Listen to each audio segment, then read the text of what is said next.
This team really needed that. That was a boost in the arm. They needed that. But I tell you, they played hard for that. They've been playing hard for almost 2 weeks here and with no results. And now they received some results. The freshmen, I thought, did a great job of giving us a lift. Because, see, with them, you got a chance if they're helping you out there. And our freshmen, I thought, did very well in a lot of areas today. And if they continue to do that, that's only going to get us stronger down this stretch. And that's what we need to be, stronger and stronger. Trey, I thought, did a great job on McCallum. I thought that was the game. I thought we took out the head. You take out the head, it's not as easy. And I thought they did a great job. And, we gave them a new defensive tactic, and they did it, and they followed through, and they did everything we told them to do. And when that happens, you got a chance to win. Do you wish you played your freshman a little more? Or did circumstances tonight just present in a way that you really had no option? Well, that's part of it. You don't know when certain people are going to come and play the best game, and that's what Marlon did today. And I thought was good. He really, it's a learning process, so each game leads to what you got this game. This isn't just didn't start today. It started those other two games that we struggled in, that we lost the games, but they got a chance to play, and they got a better understanding what to do. And the more they do that, the better they will become. I was less surprised by what Marlon did than by what Ike did, and particularly Ike looked like he was actually, and don't take this the wrong way, was really playing hard. Oh, he was. He did a great job. And Ike, I tell you, one of the things that has helped Ike get this opportunity a lot sooner. In practice, he's been the point guard. So he's learning the game right now. And then on the defensive end, I don't put him with the other guys. I make him have to play defense every possession. So now he's starting to get on to it. You had talked about this at the beginning of the season, that, these freshmen were going to have to play and we're going to have to produce. Is this coming a little later than you anticipated collectively, or? Yeah, well, collectively, yes, but, Anton's been doing Right. well the whole year. That's why I say collectively, Yeah. where, you can get, No, you're missing one player that was out there. Every game we won, when we were dominating, was Sebastian. Right. Yeah, so you had two of them, actually three guys giving you a lot of minutes. It was Sebastian, it was Anton, and Charlie. So you had those three guys still playing an awful lot. They were averaging close to 14, 15 minutes a game. So when you see that, when you lose one, and see, that's what everyone don't realize. We didn't just lose DeAndre. We lost Sebastian, too. It's okay to lose people, but when you lose them in the same position, see, it really puts you behind. And if you think about it, what we were missing when those guys got in foul trouble were other guards. And that allowed them to play more minutes. Well, Charlie didn't have a turnover until very late in the game. He played the majority of his minutes with 0 under the turnover thing. And let me tell you, that's a blessing. When that happens, I'm the most excited person on earth. But that's probably his most complete game, maybe since Kent State. No, he played a great game Well, I against. didn't see Milwaukee. No, it wasn't Milwaukee.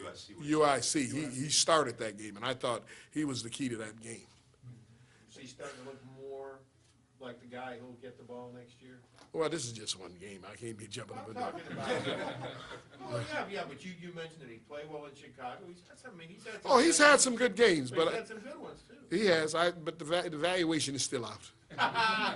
It really is, because we got to be good next year, and he's the main key to that, because he's going to play. There's no question about that. But we're starting all over again with a bunch of new guys. What was going on with J-Mo's legs tonight? He's having cramps, and then he got hit in the thigh where he got hit in our game up there, and so he had both things hitting him. You also got, you also got a little blip out of Luda tonight too. Oh, I thought Luder really helped us in there, because I thought he was stable in there, because Holman usually gets his way against us, and I thought Luder came in and held down the fort, if you want to call it that. We talked layups. 3 possessions in a row where the game turned. You got a layup from Marlon, a layup from Ike, and a layup from Marlon again. That's Give and go, the ball went in. And if the funny thing is, we only had 14 trays. I should tell that to Trey. And Trey said, oh, we used to have that by halftime.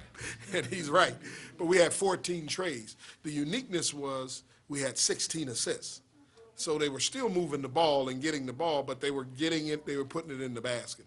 And if we do that, I mean, our offense will click a little bit better. But the offense is offense. What I thought was the difference of this game was the defense. They had a hard time scoring today.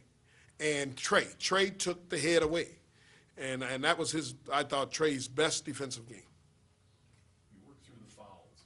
Tell us how. Flip a coin, I mean, all kinds of stuff went on in there. No, but the freshmen, we worked through the fouls because we played the freshmen. See, normally Ike wouldn't have been out there, so he got more minutes. And not only through the fouls, Jamin, we went through an injury too. And that, I thought our guys were resilient. They played together, and regardless of the circumstances. And see, we went into this game, and my biggest thing, and I told them I told them at practice yesterday, and I told them today. I told them this game is an important game for us. And then they all said, well, all of them is, Coach. I said, no, this is the most important game we can play. The Green Bay game wasn't the most important game for us. I said, this is. I said, why? Because we need to play well at home. We haven't played well at home in a long time. And two, we need to send a message to this league that we're going to be a part of this thing. See, they had written us off. And our guys are caught up in that whole thing. And I wanted them to send a message, and they needed to see that they could beat one of the top-level teams of the conference. And that was good for them. After this win, have you sense that the team has exhaled? All right, we got the monkey off our back. Now we can go to work. Well, we were counting. In our meeting yesterday, we said we're 0-0. And that's what we told them, it's 0-0. Forget about the 5 losses. Forget about that. That's over with. We're starting right now, and we're going on our way. And see, the one term we constantly use in the huddle is, when I 1, 2, 3, and they all say champions. And I said, we're still champions, guys. Now we got to start our road toward the championship. That's our goal right now. When you won the championship 3 years ago, you had to go the long route. Yep. You had to win, is it 3 or 4 to get to the final? No, 3 to get to the final. Three to get to the finals.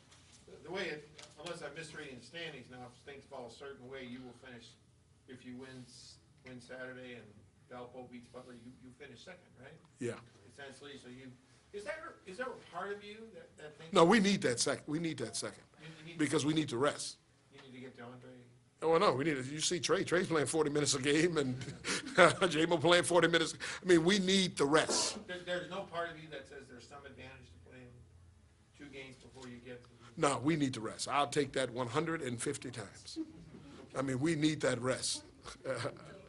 And it's important for us. Now, I don't know if Valpo can beat Butler in that game. Won 5 in a row now. And I'm scared for that because I know Valpo thinks they've won the league. So they don't have to really play that game. So, I mean, that's a concern. What is DeAndre's status now? He's going to play Saturday. It will all be in front of you because Valpo and Butler play Friday. What's your message on Friday to these guys, knowing they will know their fate? I won't talk anything about this game, about that game. I mean, if Valpo wins, then there's something to talk about. I don't want to get into that game, their game. I want them to focus on what they have to do to win this next game and stay on our journey. Okay, on our journey. We have certain sayings, and we've been wavering. That's what we've been doing. And we've been wavering because there's been doubt. And when you lose 5 in a row, there's doubt. There's doubt.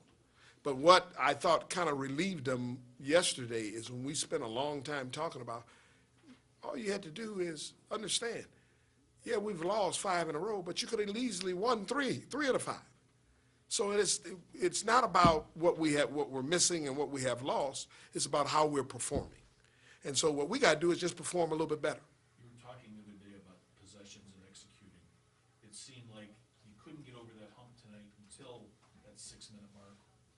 where those possessions and the execution came? I tell you, it's the freshman hit some shots. and it's all about putting the ball in the basket. And I thought Charlie did a good job of breaking them down and getting to the basket and finding people. And if he can continue to do that, and we had worked on that. That was another thing we worked on. We worked on dribble penetration. And if we could continue to do that, I think that's going to help us a little bit more. The other thing is, I thought they went to a zone and we hit a couple of shots. That didn't help them. And if we continue to play like that, I like that Ike can come in and hit a few shots for us, because we need another person to add to this. Because what they had been doing is they've been trying to take Trey and J-Mo away every game and say, you other guys beat us. They knew it was nothing happening inside. Okay, we knew it was nothing happening inside. So the only one who was giving us anything to help us was Anton. So we were working on 0 cylinders. It seemed the first time in a long time, or first time I recall, you could see Tim Kamchik asking for the ball verbally. Oh, yeah. Tim's getting better at that now. He's doing it at practice. He's doing it all the time. Tim is stepping up. He knows that this is going to be his team next year. So he's got to lead them, and he's got to charge. The other thing I did not mention is that I thought the seniors did a great job of leading the freshmen. That was a great job. Even when they were on the floor, they were giving them pointers every time out. They was helping them, and they were encouraging them. They weren't sitting there, brooding because they weren't in the game. They were trying to help them, and they wanted this victory. Anything else for Coach? So 100% DeAndre plays Saturday? Yeah, he plays Saturday. He kind of worked out a little bit today, and tomorrow he's gonna work out a little bit more, and I'm gonna get him in his little short time, so he's ready to go for the week. Anything else? This is probably the best case scenario. Okay, as I was afraid we wouldn't get him back until the tournament, and I was hoping we can get him back for this game before the tournament, so he can get back in it. Now, when that happened 3 years ago, was it? Yeah, 3 years ago, he came back and he put on a show at, what place was that? Huh? Yeah, UIC put on a show that I hadn't seen. 9 steals, 10 rebounds. And it came off the bench, and I had to end up playing him 30 minutes in the first game. And, he's just coming back. Now, I wouldn't do this game. I'm not going to play him long minutes. I got to get him moving, getting used to getting his wind back, to playing at this pace.